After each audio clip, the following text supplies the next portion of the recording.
ضبط ہمارے وجود کا قانون ہے، اعلیٰ درجے کا کمال۔ اعلیٰ درجے کے ضبط کے بغیر ناممکن الحصول ہے۔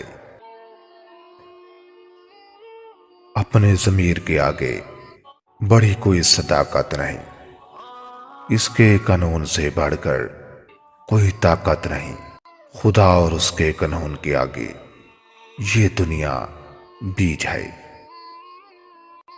توہین کا خوف قانون کے خوف سے کسی طرح کم نہیں ہے۔ بادشاہ کا پہلا قانون اپنی حفاظت ہوتا ہے۔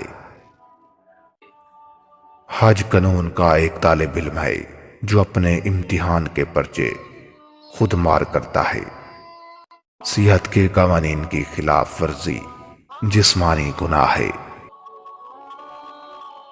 اگر خدا بندوں کو ان کی نافرمانیوں کی سزا میں پکڑتا تو روئے زمین پر کسی ایک آدمی کو بھی باقی نہ چھوڑتا۔ غضب سے بچو کہ یہ جلانے والی آگ ہے۔ فضول امر ایسے شخص کے ساتھ پرہیز کرو جس کی رائے کو لوگ پسند کرتے اور اس کے عمل کو ناپسند رکھتے ہیں، کیونکہ ساتھی اپنے ساتھی جیسا سمجھا جاتا ہے۔ عمل کرنے کے لیے موت آنے کے منتظر ہو تو اس وقت تو کچھ بھی نہ ہو سکے گا۔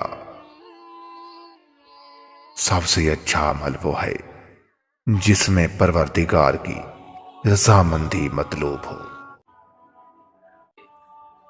جو شخص بڑی بڑی امید میں باندھتا ہے وہ موت کو بہت کم یاد کرتا ہے، اور جو زیادہ لمبی امیدیں رکھتا ہے وہ سب سے زیادہ بدعمل ہوتا ہے۔ اگر آپ چاہتے ہیں کہ آپ کے بچے پرسکون زندگی گزاریں تو ان کو تھوڑی سی بھوک اور سردی برداشت کرنے دیں۔